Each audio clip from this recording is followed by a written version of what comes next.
ये political vendetta है। मैं बीजेपी को कहना चाहता हूं कि आप इतने डरे हुए हो, आप कह रहे हो भाई तृणमूल हार गया है, तो तृणमूल अगर हार ही गया है तो इतना डर कैसा कि तृणमूल को तोड़ने का जरूरत पड़े, ऑफिस से बिलबोर्ड उतारने का जरूरत पड़े, तृणमूल के पार्टी के लोगों को फॉल्स केस में इम्प्लीकेट करना पड़े। भाई इतना डर क्यों? तृणमूल के एमपीज को तोड़ के ले जा रहे हो, एमएलएस को तोड़ के ले जा रहे हो, हाई कोर्ट सुप्रीम कोर्ट तक तो जाएंगे। और लोकतंत्र में शायद बीजेपी के नेताओं को लगता है कि उनका समय चल रहा है और वो कुछ भी करेंगे लोग मान लेंगे। लोक बल के आगे, लोकतंत्र में लोक बल के आगे किसी का बल नहीं टिकता है। और बीजेपी का दम है, ताकत है, तो तृणमूल को रोक के दिखाए, चाहे आप कुछ भी कर लो। और जो आज बीजेपी को संतुष्ट करने के लिए पुलिस का एक सेक्शन उनके साथ मिलके काम कर रहा है केडर का, ऐसे भी पुलिस वाले यहाँ पे आए हैं जिसका यूनिफॉर्म नहीं था, जिसका आईडी कार्ड नहीं था, जिसका बैज नहीं था, जिसका कोई पुलिस का वर्दी नहीं था, सिविल यूनिफॉर्म में, सिविल ड्रेस में दूसरे को, बीजेपी के केडर को लाया गया यहाँ पे तृणमूल का बोर्ड को तोड़ने के लिए। हम लोग हाई कोर्ट में ऑलरेडी पिटीशन दाखिल किया है, कल मामला का सुनवाई है और हाई कोर्ट से लेकर सुप्रीम कोर्ट तक तृणमूल कांग्रेस जाएंगे।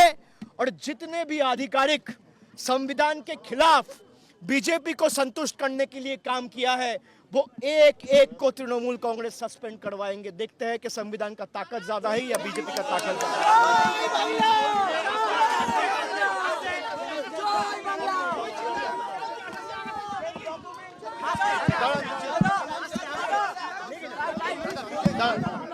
পুলিশ বলছে, এখানে সাংবাদিক বন্ধুরা আমাকে প্রশ্ন করছে,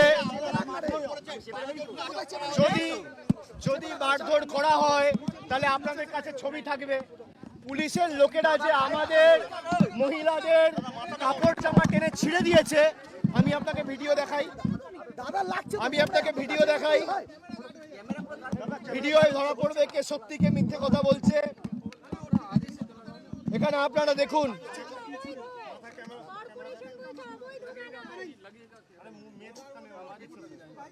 কর্পোরেশনকে বলুন চিঠি কোথায়, যে চিঠিটা দিয়েছে আমাকে দিতে হবে না, মিডিয়ার বন্ধুদের দিক। কর্পোরেশনের লেটার হেড নেই, কর্পোরেশনের স্ট্যাম্প নেই, মেমো নাম্বার নেই একটা চিঠির। আপনি যদি আমি তর্কের খাতিরে ধরে নিলাম অবৈধ, আপনি তাও ভাঙতে পারেন না, আমাকে নোটিশ দিতে হবে, ট্রাইব্যুনালে যাওয়া হবে, অ্যাডজুডিকেশন হবে, তারপর কোর্ট ঠিক করবে কোনটা বৈধ কোনটা অবৈধ।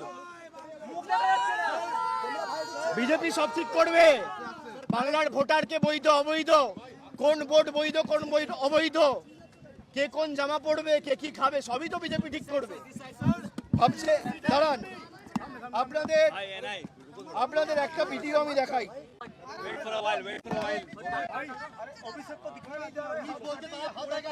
আপনি দেখুন, এখানে মহিলাদের, আমাদের এখানে যে মহিলাটি ছিল গেটে, তার ইউনিফর্ম ছিলেছে কলকাতা পুলিশ। দেখুন ভিডিও, কলকাতা পুলিশ ইউনিফর্ম ছিলেছে, দেখুন দেখুন, এগুলো সব কোর্টে জমা দেওয়া হবে।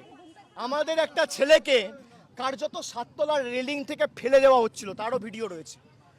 আর একটু যদি হতো 7 তলা থেকে সে পড়ে গেলে স্পট ডেড হয়ে যেত, তারও ভিডিও আমাদের কাছে রয়েছে। ভিতরে তো আপনারা ঢুকতে পারেননি, ভিতরে যে কি তাণ্ডব লীলা চালিয়েছে আপনাদের কোনো ধারণা নেই। তালা ভেঙে, আপনি ভাবুন, আমি এখানে আমার অফিস, উপরে যখন বোর্ড খোলা হচ্ছে আমাকে অ্যালাউ করা হচ্ছে না, কোর্টে এস্টাবলিশ করতে পারবেন তো, কোনো রকম কোনো হিয়ারিং ছাড়া। সেখানে লেখা রয়েছে ডে ড্রাইভ, আপনি বোর্ড ভাঙছেন সন্ধ্যে 6টার সময় সূর্যাস্তের পরে। এই যে এই বোর্ডটা, এটা বৈধ না অবৈধ? এটা বৈধ না অবৈধ? নেই, অবৈধ না বৈধ?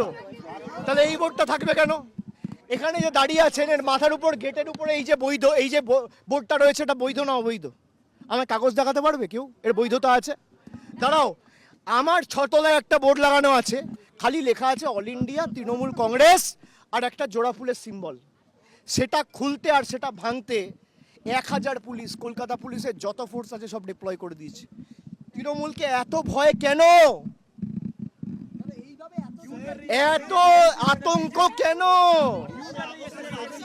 মানুষের ভোটে যদি বিজেপি জিতে আসে আর 208টা সিটে যেতে, তাহলে এত ভয় কেন? আমরা যখন 2011, 2016, 2021-এ একবার 184, একবার 211 আর একবার 200 আমরা 2021-এ পেলাম 216, এই মার্জিন নিয়ে জেতার পর, এই সংখ্যাগরিষ্ঠতা নিয়ে জেতার পর আতঙ্কে থাকবে কেন শাসক দল? তারা জানে যে এই যে ম্যান্ডেট, এই ম্যান্ডেট মানুষের ম্যান্ডেট নয়। তৃণমূল যদি থাকে আর মমতা বন্দ্যোপাধ্যায় জোড়া ফুল যদি থাকে, বিজেপির বিদায় আসন্ন, কেউ আটকাতে পারবে না। আমাদের 12 জনকে অবৈধভাবে, 13 জনকে খুব সম্ভবত, আর এখানে নয়, হেস্টিংস থানায় তুলে নিয়ে যাওয়া হয়েছে জোর করে, এবং কোনো রকম কোনো কারণ ছাড়া তাদের ডিটেইন করে রাখা হয়েছে। আমাদের কাছে যে তথ্যগুলো রয়েছে, প্রথমত যদি এটা সিভিল ডিসপিউট হয়, পুলিশ ঢুকতে পারে না সিভিল ডিসপিউটে। পুলিশের কাজ, পুলিশ অ্যাসিস্ট করতে পারে, পুলিশ ভেঙে ঢুকতে পারে না। আপনি আমায় কর্পোরেশনের অর্ডারটা দেখান। আপনার এখন কটা বাজে? 9:30। যত সংবাদ মাধ্যম আছে, আমার একটা চ্যালেঞ্জ, কর্পোরেশনের অর্ডারটা দেখান, कॉर्पोरेशनल लेटर हेड और कॉर्पोरेशन स्टैम्प। कोई भी अगर दिखा दे मुझे कि कॉर्पोरेशन का ऑर्डर है डेमोलिशन का, ऑर्डर ही नहीं है, पूरा प्रोसेस इलीगल है। जोर जबरदस्ती बंगाल को जोर जबरदस्ती पुलिस स्टेट बनाया जा रहा है। हमें उम्मीद है कि जुडिशियरी इस पे एक्ट करेंगे और हाई कोर्ट सुप्रीम कोर्ट तक हम लोग जाएंगे। कोई अगर सोचता है पुलिस का वर्दी पहन लिया तो जो मर्जी करूंगा, किसी को भी उठा लूंगा, आपको उठाएंगे देश का संविधान, कोई बाप नहीं बचाएगा।